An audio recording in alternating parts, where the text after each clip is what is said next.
네, 이번 주 토라 포션의 말씀은 레위기 1장에서 6장까지 레위기 첫 번째 시간이고요. 제사들에 대한 말씀이고, 하프타라는 사울왕의 아말렉 민족 진멸에 대한 불순종 그런 내용이고요. 이사야 43, 44장 말씀이고, 브리타다시아 신약 말씀은 히브리서 10장 십자가 단번에 영원한 제사에 대한 이야기입니다. 핵심 단어는 바이크라입니다. 따라합니다. 바이크라. 바이크라는 부르시고 이런 의미인데요. 카라가 원형입니다. 카라는 부르다, 선포하다, 소원하다, 읽다 이런 의미가 있어요. 그래서 하나님께서 우리를 부르신대, 하나님께서 우리를 초대하신다, 하나님께서 우리를 소환하신다 이렇게 연결이 되는 것이고요. 우리가 하나님의 이름을 부를 때, 또한 하나님께서 우리의 이름을 불러주실 때, 그래서 우리가 하나님의 말씀을 또한 선포하며 읽을 때, 이것이 다 카라라는 단어예요. 카라. 레위기 1장 1절 시작. 여호와께서 회막에서 모세를 부르시고 그에게 말씀하여 이르시되, 여호와 하나님께서 회막에서 모세를 부르시고 여기서 부르시고가 카라예요. 카라. 그래서 그 다음 내용이 뭡니까? 바로 그 5대 제사에 대해서 내용이 쫙 나오는 거예요. 그러니까 이 5대 제사라고 했을 때 지금으로 따지면은 하나님께 드려지는 예배와 연결이 되는 것이죠. 예배. 그래서 하나님께서 우리를 부르시는데 왜 부르신다? 예배자로 부르시는 것이에요. 그래서 예배, 주님을 찬양하고 경배하고 그분의 이름을 부를 수 있도록 주님께서 우리를 부르시는 것이에요. 그래서 모여서 우리가 여호와 하나님의 이름을 부르고 예수와 이름을 부르고 찬양하며 경배한다. 그것이 다 앞뒤가 다 카라예요. 카라. 하프타라 말씀 보시면 이사야 43장 21절 시작. 이 백성은 내가 나를 위하여 지었나니 나를 찬송하게 하려 함이니라. 아멘. 이 백성, 이스라엘 백성, 또 예수님 믿는 모든 하나님의 백성들은 부르심이 바로 주님의 이름을 찬양하게 하기 위해서다. 예수님을 찬송하게 하기 위해서 우리를 지으셨다는 거죠. 그래서 그분의 이름을 부르짖고 찬양하며 그분의 선하심을 예배하며 찬양하는 것이 우리 지으심의 목적이다. 우리의 존재 목적이라는 것이에요. 그 핵심 단어가 바로 카라입니다. 카라. 그래서 하나님께서 우리를 부르셨다.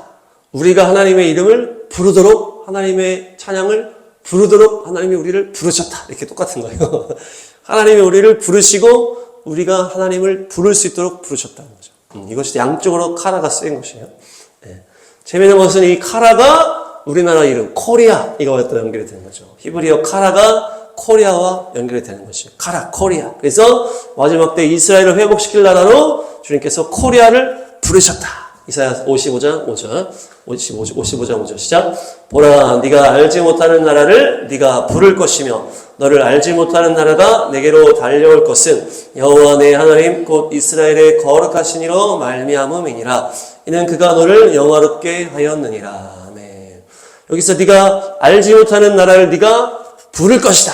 부를 것이다. 그러니까 부르다가 바로 카라의 카라. 그래서 이스라엘이 카라 하는 나라가 바로 우리 코리아라는 거죠. 거기서도 양쪽으로 사용된 거예요. 이스라엘이 우리를 카라 부르고 우리는 또 코리아 이렇게 가는 거죠. 하나님께 예배할 때도 하나님이 우리를 부르시고 우리가 주님을 부른다. 여기서도 이스라엘이 우리를 부르고 우리가 코리아 응답하는 거죠. 그래서 네가 알지 못하는 나라다. 여기서 네가 알지 못한다는 것이 뭡니까? 완전히 동쪽 끝에 다 잊혀진 그런 나라였잖아요. 우리나라가. 근데 이 마지막 때에 딱 때가 차니까 이스라엘 나라가 회복되는 그 시점에 1948년에 같이 대한민국이 회복되면서 마지막 때 이스라엘의 회복을 위해서 이 이스라엘을 도와주고 축복하고 이스라엘을 섬길 나라로 하나님이 코리아를 부르셨다는 것이에요. 그래서 이 마지막 때 하나님께서 다시 이스라엘을 영화롭게 하신다는 거죠. 영화롭게 하셨기 때문에 코리아가 이스라엘 향해서 달려와서 축복한다는 것이죠. 그 단어가 바로 이번 주 단어 카라의 카라. 네, 너무 중요하죠. 그렇게 해서 부르다로 시작한 이 말씀은 레위기 맨 앞에 이 5대 제사에 대해서 쭉 나오는 것이에요.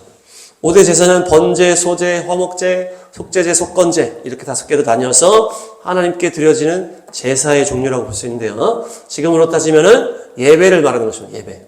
그래서 다양한 형식의 예배 또 하나님 앞에 나아가는 모든 것들의 그 다양한 어떤 방식들이라고 볼 수가 있고, 특별히 다양한 5개의 이 제사 속에서 예수님의 십자가의 그 모든 또 십자가의 제사가 계시되어지고 있다. 그래서 레위기와 십자가를 연결한 말씀이 바로 히브리서 10장 말씀입니다.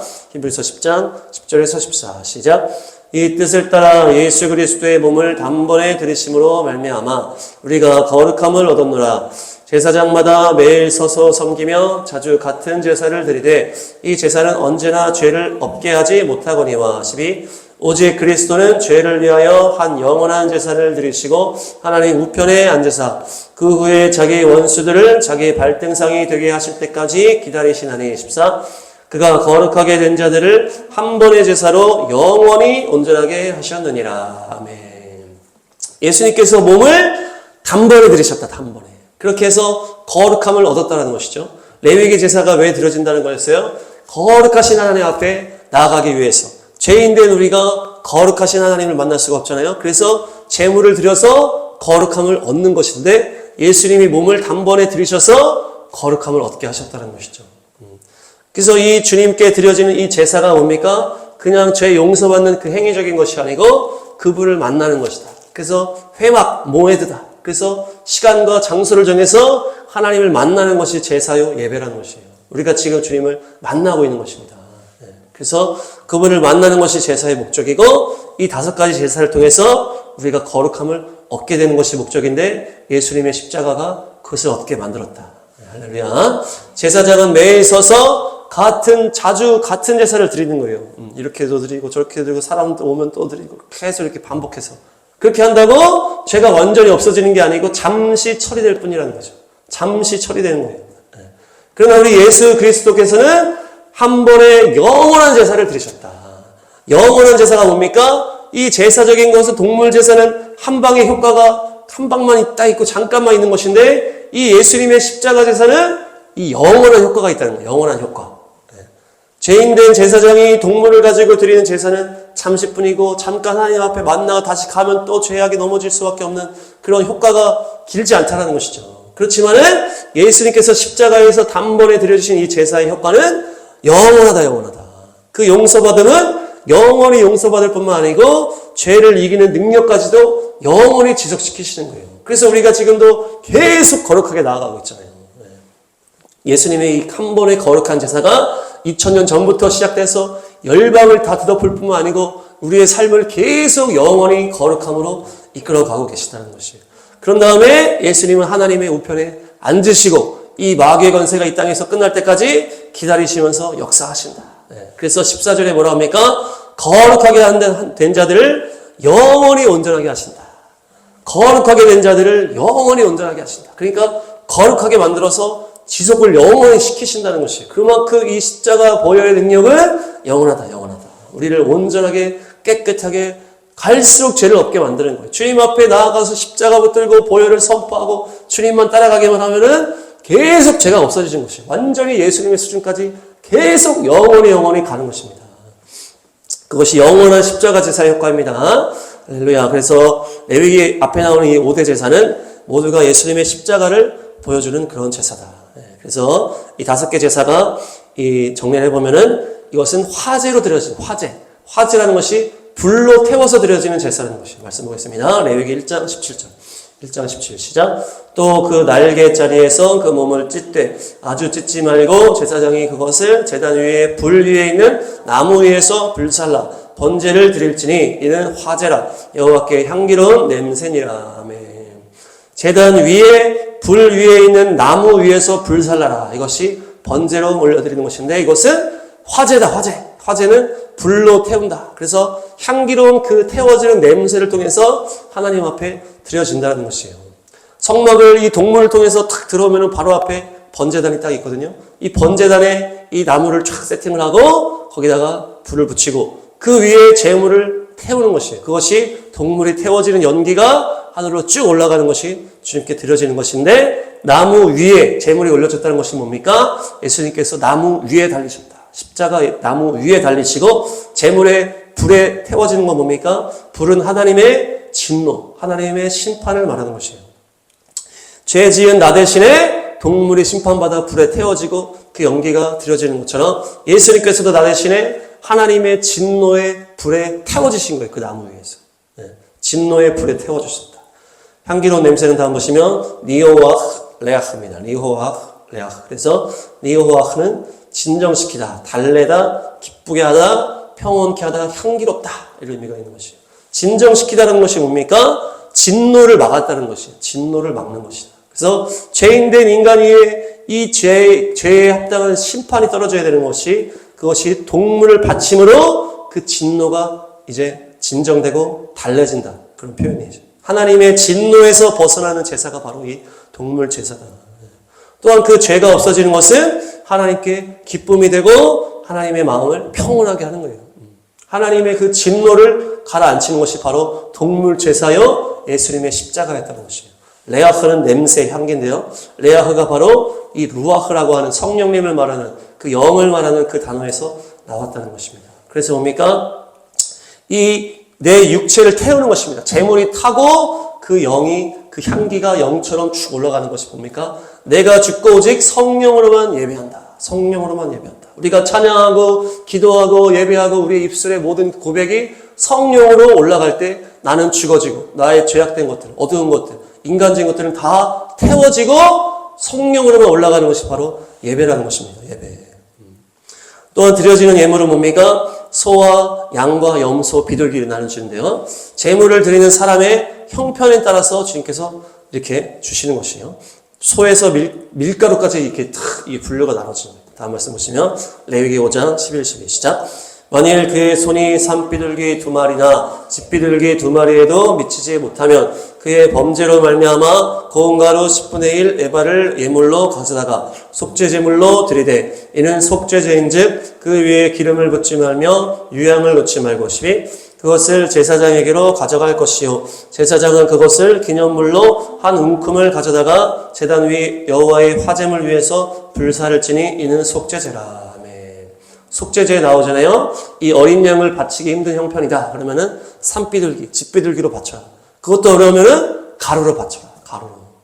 고운 가루를 불에 태우는 거예요. 불에 태우는. 그래서 하나님께서는 우리 사람의 형편에 따라 다 이제 형편이 다 다를 수 있기 때문에 소, 또 염소, 양, 또한 비둘기, 밀가루까지 쫙 이렇게 하면서 배려를 다 해주시는 것이에요. 또한 특별히 뭡니까? 화목제나 소제를 드릴 때는 제물을 다 태우는 게 아니고 그 남겨서 제사장들이 먹게 한다고 그랬잖아요. 그것이 성찬과 연결이 되는 것이죠. 레위기 2장 2, 3절. 레위기 2장 2, 3 시작. 아론의 자손 제사장들에게로 가져갈 것이요 제사장은 그 고운 가루 한 움큼과 기름과 그 모든 유향을 가져다가 기념물로 제단 위에서 불사를 지니 이는 화제라 여호와께 향기로운 냄새니라. 3절. 그 소제물에 남은 것은 아론과 그의 자손에게 돌릴지니 이는 여호와의 화제물 중에 지극히 거룩한 것이니라.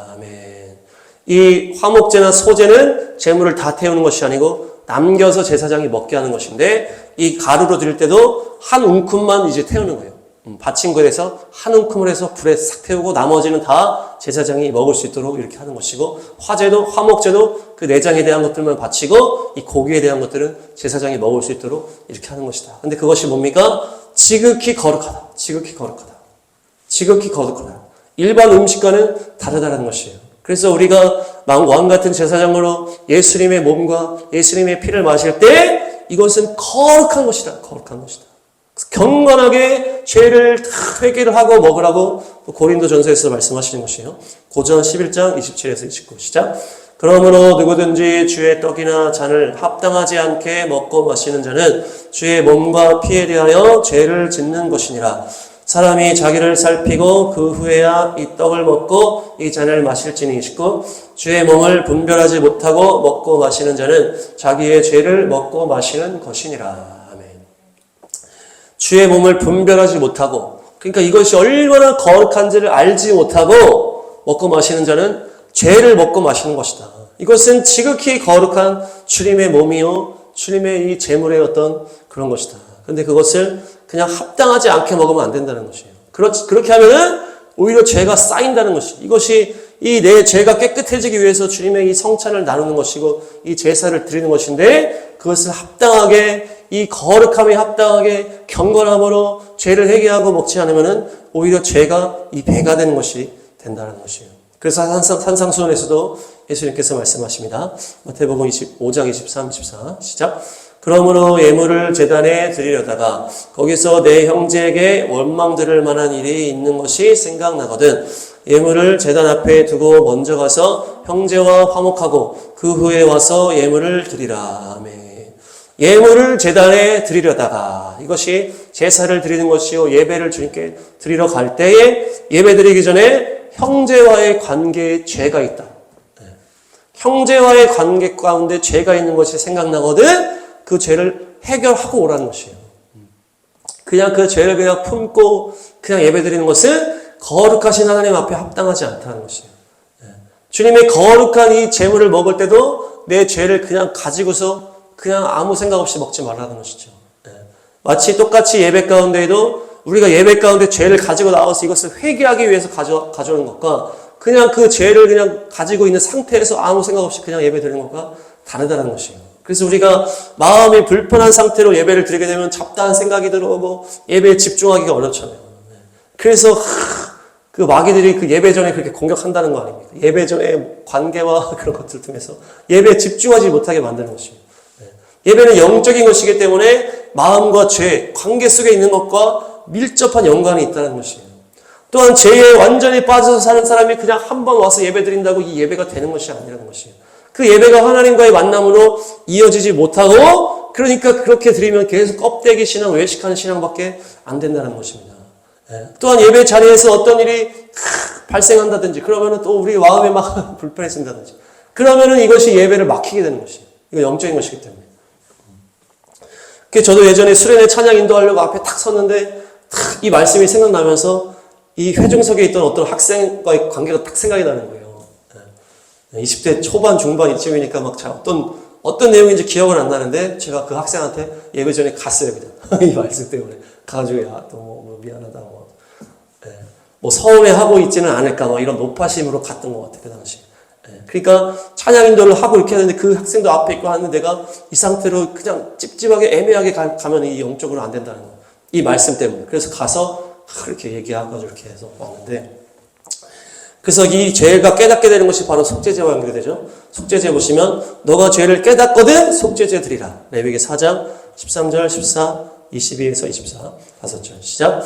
만일 이스라엘 온 회중이 여호와의 계명 중 하나라도 부지 중에 범하여 허물이 있으나 스스로 깨닫지 못하다가 14 그 범한 죄를 깨달으면 회중은 수송아지를 속죄제로 드릴지니 그것을 회막 앞으로 끌어다가 22 만일 족장이 그의 하나님 여호와의 계명 중 하나라도 부지 중에 범하여 허물이 있었는데 23 그가 범한 죄를 누가 그에게 깨우쳐 주면 그는 흠없는 순념소를 예물로 가져다가 24 그 순념소의 머리에 안수하고 여호와 앞 번제물을 잡는 곳에서 잡을지니 이는 속죄제라. 아멘.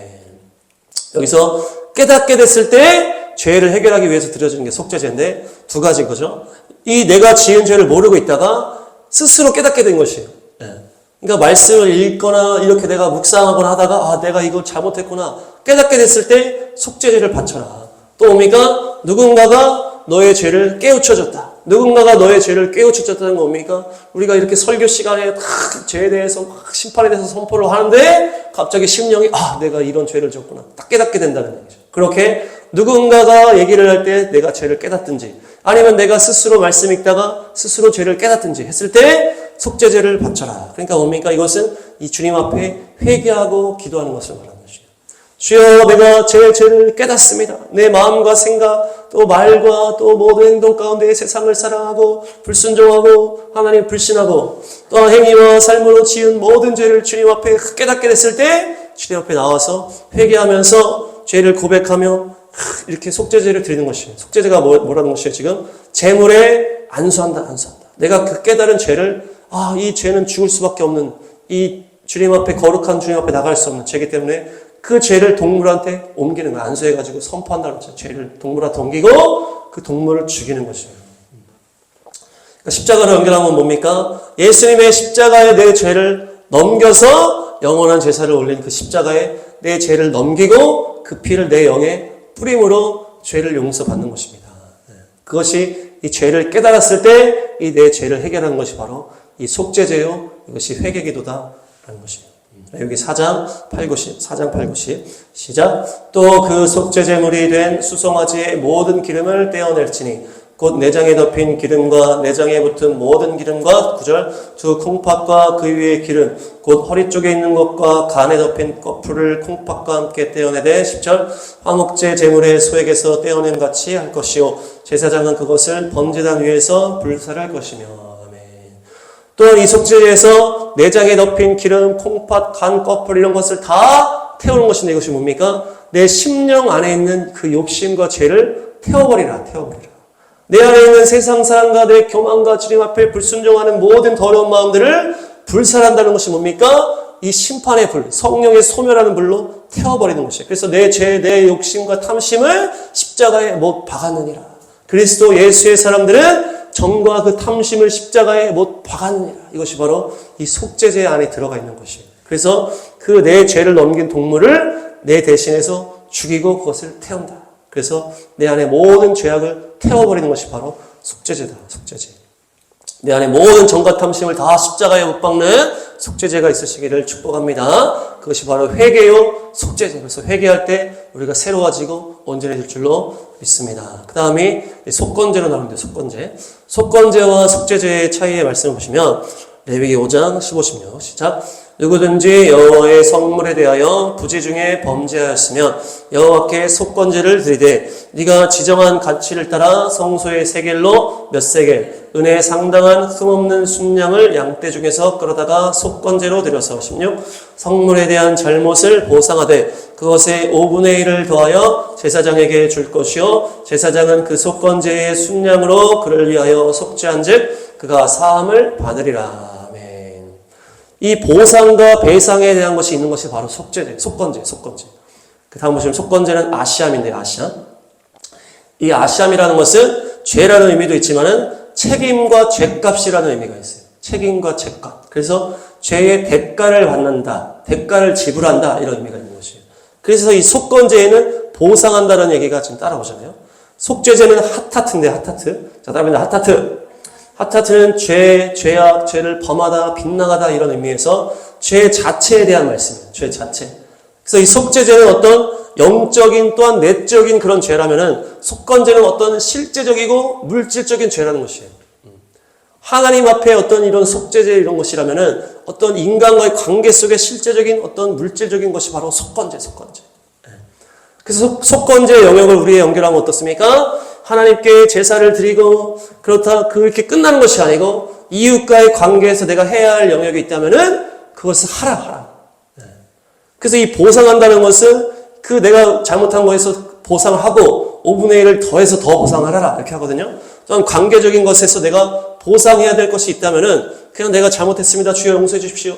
하나님 앞에서만 끝내고 끝나는 것이 아니고 실제로 가서 내가 선물을 준다든지 미안하다고 말을 한다든지 해서 실제 그 관계 상황에서 어떤 행위가 따라와야 된다는 것이에요.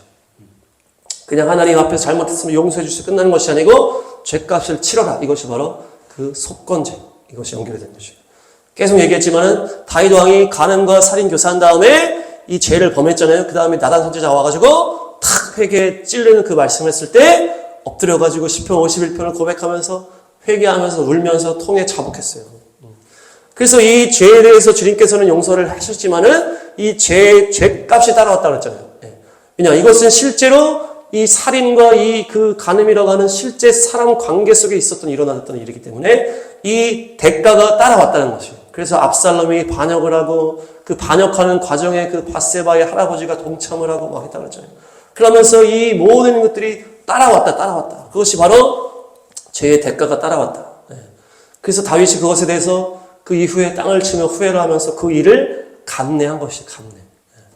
마찬가지로 뭡니까? 우리가 죄를 지었을 때 그것이 어떤 결과값이 있다면은 그것을 내가 실제로 감당하면서 해결하는 영역도 해야 된다는 것이에요. 그것이 속건제의 핵심입니다. 너가 속으로 지은 죄, 너가 하나님 앞에서 하나님과의 관계 속에서 해결했다고 끝난 것이 아니다. 네가 관계 속에서, 네가 인간관계 속에서 했다고 해서 너가 피해를 입힐 게 있다면은 그것을 네가 가서 직접 해결해라. 그래서 가서 잘못했다고 한다든지 선물을 준다든지 이렇게 하라는 얘기예요. 누구한테 만약에 내가 상처되는 말을 했다. 그렇게 했을 때 주여 제가 그 말을 했습니다. 용서해 주십시오. 그렇게 해서 하나님과 관계가 풀렸으면 끝난 것이 아니고 그 사람한테 가서 어떻게 한다?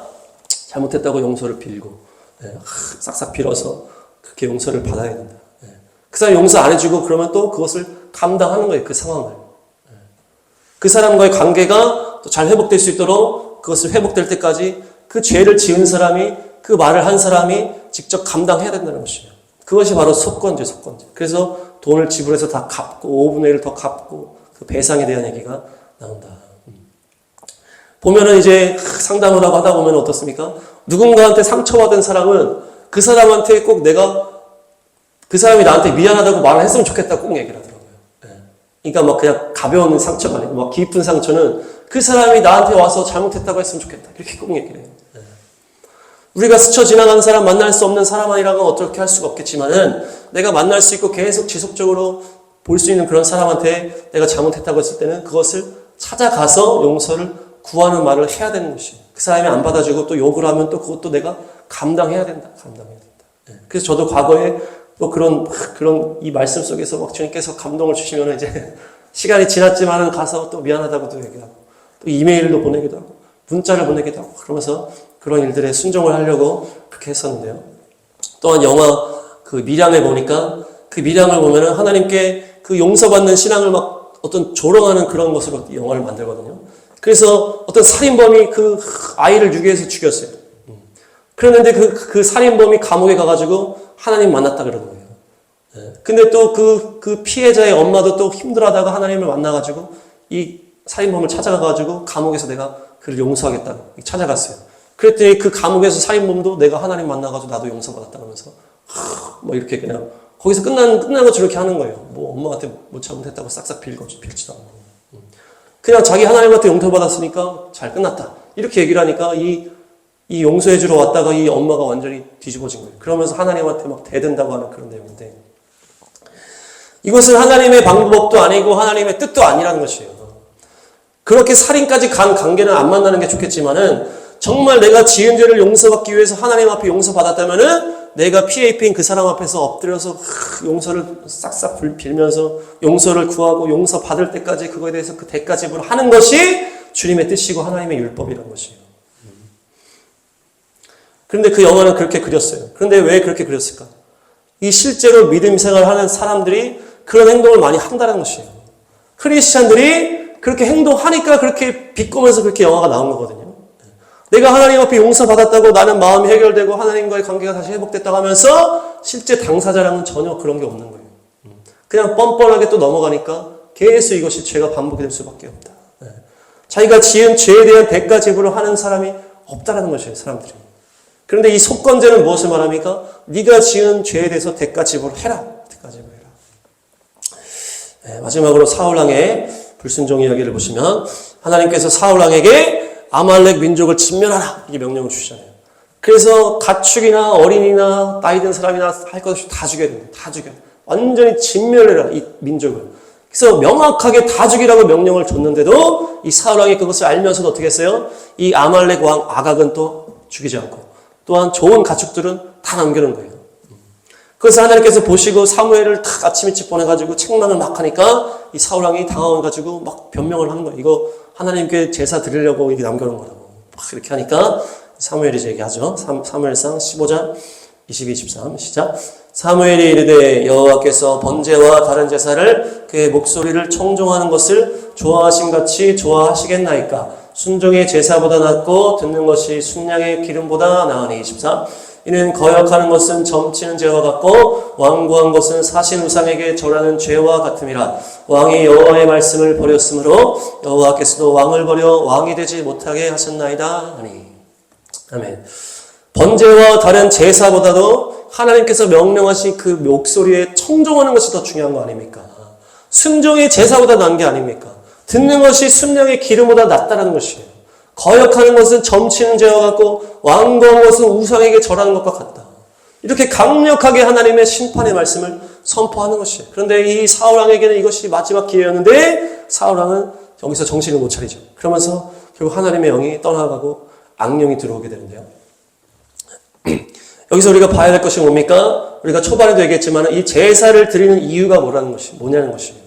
제사를 드리고 그냥 끝나는 것이 아니고 어떤 행사를 하는 것이 아니고 제사를 드림을 통해서 거룩하신 하나님을 만나는 것이 포인트라고 그랬잖아요. 그분을 만나고 그분의 음성을 듣고 그분과 동행하는 것이 제사가 이 추구하는 이 결국 목적이라는 것이에요. 제사는 어떻게 보면 도구와 통로가 되는 것이에요. 주님을 만나고 주님과 동행하기 위해서. 근데 사울왕이 어떻게 한 거예요? 제사가 제사를 받는 하나님보다도 더 중요해졌다는 것이죠. 그러면서 그렇게 둘러댄 거잖아요. 이거 제사 때 하려고 그냥 남겨놨다고 이렇게 물론 변명을 한 것 같지만은 그렇게 지금 말씀이 나오는 거예요. 제사보다 순종이 더 중요하다. 그 사람들 비유에 맞췄다고 이렇게 얘기를 했는데 여기서 제사에 대해서 순종이 제사보다 중요하다고 척 하면서 예수님께서 나중에 어떻게 하십니까? 선한 사마리아인의 비유에서 레위인과 제사장이 나오잖아요, 거기서. 누가 완전히 맞아져가지고 죽을 정도로 됐는데 이 레위인과 제사장은 제사 드리려고 가느라고 바빠가지고 그냥 간 거예요. 죽어가는 이웃을 그냥 버려두고 지나갔다는 거거든요. 그러니까 하나님의 말씀에 이 죽어가는 이 이웃이 냅두면 죽을 수밖에 없는데 내가 제사 지내야 되니까 그냥 가버리고 내가 부정해질 수 있으니까 그냥 가버리고 이게 앞뒤가 바뀌었다는 것이에요. 우리가 예배드리는 것은 하나님을 만나는 것이고 하나님의 말씀을 듣고 하나님의 길을 걸어가면서 주님과 동행하면서 순종하는 것이 목적이라는 것이에요. 자기 만족을 위해서 하는 것이 아니고 행사나 어떤 습관도 아니라는 것이에요. 그래서 23절에 뭐라고 나옵니까? 거역하는 것은 점치는 것과 같다. 그렇죠? 우리가 예배에 대해서 정의할 때 무상에게 절하지 말고 귀신한테 예배하면 안 됩니다. 우리가 엄청나게 강하게 얘기하잖아요. 그런데 지금 뭐라고 하는 거예요? 네가 거역하고 불순종하는 것이 그거랑 똑같다는 것이에요. 귀신에게 예배하는 그 점치는 것이나 하나님의 말씀에 네가 거부하는 것이랑 똑같다. 그만큼 불순종이 강력한 죄라는 것이죠. 이어서 완고한 것이 우상에게 절하는 죄와 같다. 이 다음 보시면 완고하다는 것은 파차르의 이제 수동태다. 그래서 무디게 하다, 둔하게 하다 이런 의미가 있어요. 그러니까 완고하다는 것은 자기 고집 부리면서 교만하게 순종하지 않는 것을 말하는 것이거든요. 근데 이것을 원어적으로 보니까 무디다, 둔하다 이런 의미가 들어가 있는 것이에요. 우리가 교만하게 말 안 듣는 이유가 뭐라는 것이에요? 우리가 영이 무뎌졌기 때문에 순종을 못한다는 것이에요. 우리가 무뎌지고 둔해졌기 때문에 영적으로 무뎌지고 둔해지니까 주님의 음성이 안 들릴 뿐만 아니고 안 들리니까 당연히 순종할 수가 없는 것이죠. 그러니까 결국 교만해질 수밖에 없는 것이고 그러니까 결국 불순종할 수밖에 없는 것이고 그게 결국 우상 숭배까지 가는 것이에요. 그러니까 영적으로 무뎌지는 것과 우상 숭배랑 연결되는 거예요. 지금. 사울왕이 지금 우상 숭배를 한 게 아니거든요. 그냥 사람 눈치 보고 잘못 판단한 것인데 그게 결국 우상 숭배 결과까지 나왔다는 것이에요. 그러니까 사울왕이 점점 영적으로 무뎌졌다는 것이 핵심이에요. 그러니까 무뎌지니까 누구의 눈치를 보는 거예요? 사람들의 눈치를 보는 것이. 영적으로 충만해가지고 하나님과 언제나 동행하면 사람 눈치 안 보고 오직 주님의 영광을 위해서 가는데 영적으로 무뎌지니까 주님이랑 막혀지니까 사람 눈치를 보게 되고 그 눈치 보니까 결국 내 권력이나 내 자기 그렇게 하니까 그게 결국 우상 숭배까지 연결이 됐다는 것입니다. 그러니까 이 불순종이라고 하는 것은 영적인 무딤과 연결이 되어 있다. 둔함과 연결이 되어 있다. 그러니까 영적으로 무뎌지니까 행위적으로 제사적으로 그냥 행위적으로만 빠지고 습관적으로만 빠지고 이 제사가. 그러니까 실질적인 하나님과의 관계가 없어진다. 그러니까 결국 사람 눈치 보다가 우상 숭배까지 가는 것이 결국 이 무딘 것과 연결됩니다. 무딘 것과. 다음 말씀 보시면 사무엘상 15장 24, 25, 30 시작. 사울이 사무엘에게 이르되 내가 범죄하였나이다. 내가 여호와의 명령과 당신의 말씀을 어긴 것은 내가 백성을 두려워하여 그들의 말을 청종하였음이니이다. 25. 청하오니 지금 내 죄를 사하고 나와 함께 돌아가서 나로 하여금 여호와께 경배하게 하소서 하니. 30. 사울이 이르되 내가 범죄였을지라도 이제 청하옵나니 내 백성의 장로들 앞과 이스라엘 앞에서 나를 높이사 나와 함께 돌아가서 내가 당신의 하나님 여호와께 경배하게 하소서 하더라. 아멘. 지금 사울왕이 이제 회개하지 않는 이제 장면이 나오는데요. 이 말로는 지금 뭐라는 거예요? 내가 범죄했습니다. 이렇게 얘기를 해요. 내가 범죄했습니다. 내가 사람들 말을 듣고 이렇게 했습니다. 이게 실토를 했는데 바로 뭐라고 합니까? 그냥 나와 함께 돌아가서 다시 여호와께 경배하게 하소서. 이게 뭐예요? 그냥 내가 범죄했을지라도 그냥 하나님 앞에서 아무렇지 않은 듯 해달라고 그러는 거예요. 지금. 그냥 사람들 앞에서 내 체면 좀 세워달라. 아무 일 없었던 것처럼 해달라고 하면서 이 사무엘이 안 된다고 해서 간다 그러니까 옷자꾸멍 늘어지잖아요. 여기가 사울이 망한 시점이에요. 여기가. 끝까지 사람들 앞에서 자기의 권력과 자기 권세와 내가 변함없다 당당하다라는 것을 사람들 앞에서 보여주기 위해서 지금 하나님 앞에 철저하게 회개하지 않고 아유 내가 잘못했으니까 그냥 넘어갑시다 이렇게 된 거예요. 그냥 사무엘한테만 아유 잘못해서 내가 그냥 넘어갈게 이렇게 된 거예요. 그냥 당신이 그냥 지금 내가 말했으니까 용서해주고 넘어갑시다. 그러면서 그냥 사람들 앞에서 내가 멀쩡하게 예배할 수 있도록 그냥 이렇게 해달라고 이렇게 하면서 진짜 회개하지 않고 대충 넘어갔다는 것이죠. 그게 결국 뭡니까? 사울왕이 영적으로 완전히 무뎌지니까 하나님과의 관계 자체가 없어져 버렸다. 그러니까 말씀도 들리지 않고 순종할 수도 없고 회개할 수도 없었다는 것이에요. 그러니까 우리가 제사를 기억할 때 이 오늘 핵심 단어가 카라라고 했잖아요. 카라. 부르신다. 제사가 그냥 행위가 아니고 하나님의 나를 향한 부르심이고 내가 또 주님을 향한 부름이다. 이 관계적이라는 것이에요. 그래서 하나님께서 우리를 만남으로 초청하고 우리는 또 그분의 이름을 부르며 주님 앞에 주님의 품에 안기는 것이 바로 이 제사와 예배의 핵심이라는 것이에요. 행위적인 것이 아니다. 네, 주님의 부르심에 언제나 응답하시기 축복합니다. 정리합니다. 바이크라 부르시고 카라 부르다. 하나님께서 우리를 부르시고 우리도 주님의 이름을 부른다. 그래서 우리의 부르심은 주님의 이름을 부르며 찬양하는 것이다. 또한 마지막 때 이스라엘 회복을 도울 이 코리아 이스라엘이 알지도 못하는 우리를 부르고 우리도 코리아 하면서 응답하는 것이다.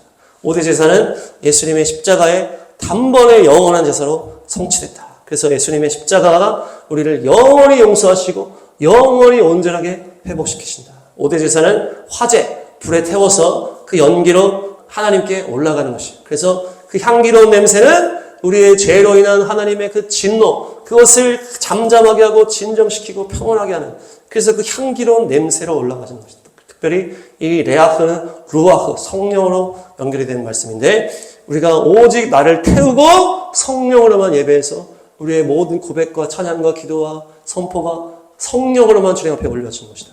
또한 제물은 소에서 밀가루까지 드리는 자의 형편에 맞춰 드릴 수 있도록 주님께서 배려를 해주셨고, 또한 남겨서 제사장이 먹는 영역이 있는데 이것은 성찬과 연결이 되며 이것은 지극히 거룩하기 때문에 그 제물에 합당하게 먹어야 된다. 그래서 내 죄를 회개하면서 그 죄를 고백하면서 이렇게 먹어야 된다. 또한 말씀과 예배 가운데 내가 죄를 깨닫게 됐을 때 속죄제를 드리게 되는 것인데, 육적인 나를 죽이고 내 안에 모든 죄악과 탐심을 다 성령의 불로 태운다. 그것이 바로 정과 탐심을 십자가에 못 박는 것이다. 그것이 바로 회개하는 속죄제이다. 또한 속건제는 내 죄가 주님 앞에 용서받는 것과는 별개로 내가 지불해야 되는 대가와 책임이 따른다는 것이, 물질적이 있다면 갚아야 되고, 내가 누군가에게 말로 상처를 줬다면 그것을 또한 그 사람을 찾아가서 용서를 구하고 또 미안하다고 고백을 해야 된다. 그런 어려움까지 감당하는 것이 바로 죄의 대가다. 또한 사울왕의 불순종을 보니까 이 제사 자체가 중요한 것이 아니고 제사를 통해서 주님의 음성을 듣고 그것을 따라 순종하는 것이 중요하다. 특별히 그 불순종이나 그것이 바로 이 우상 숭배나 다름이 없다는 것이에요. 근데 그것이 우리의 영이 무뎌지고 둔해지니까 결국 주의 음성을 들을 수 없고 순종할 수 없고 회개할 수 없고, 그러니까 사람만 신경 쓰다가 우상 숭배까지 가는 것이다. 그래서 우리가 제사 예배를 기억할 때는 언제나 주님과의 만남을 기억해야 된다. 주님께서 우리를 만나기 위해서 부르시는 것이고 우리도 주님의 이름을 부르며 주여 내가 여기 있습니다 하면서 주님께 나가는 것이 거룩한 주님과의 동행이요 예배의 핵심인 줄로 믿습니다. 예수님을 사랑함으로 동행하시기를 축복합니다.